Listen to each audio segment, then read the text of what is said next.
Azərbaycan yazıçısı, dramaturq, şair, filoloq alim, ədəbiyyatçı, dövlət və ictimai xadim, filologiya elmlər doktoru, Azərbaycan Dövlət Mükafatı və Üzeyir Hacıbəyov adına mükafatın laureatı Şıxəli Qurbanov 1925-ci il 16 avqustda Bakıda doğulmuşdur. Şıxəli Qurbanov 1960-cı illərdə Azərbaycan Elmlər Akademiyasının Dil və Ədəbiyyat İnstitutuna rəhbərlik etmişdir. Dəfələrlə Azərbaycan SSR Ali Sovetinə deputat seçilmiş, orden və medallarla təltif olunmuşdur. Şıxəli Qurbanovun müasirlərindən fərqləndirən heysiyyət və ləyaqət baxımından çağdaşlarından bir neçə pillə yuxarı qaldıran ümdə bir keyfiyyət var idi.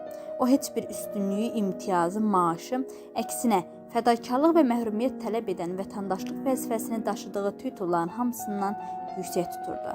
Şıxəli Qurbanov gündəlik fəaliyyətində çoxsaylı görüşlərdə, yığıncaq və konferanslarda dövlət adamı kimi yox, millət xadimi kimi çıxış edirdi.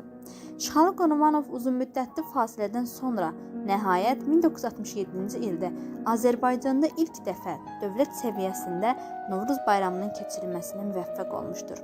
Mərkəzi Komitənin birinci katibi Vəli Axundov onu təhlükəli işlər gördüyü barədə xəbərdarlıq etsə də, Şıxəli Qurbanov öz hərəkətlərinə görə öz cavab verəcəyini bildirmişdi. Və 1967-ci il may ayının 24-də Şıxəli Qurbanov dişlərini müalicə etdirmək üçün həkimə gedir və elə oradaca müəmməli şəkildə vəfat edir. Şıxəli Qurbanov Fəxri Xiyabanda dəfn edilmişdir.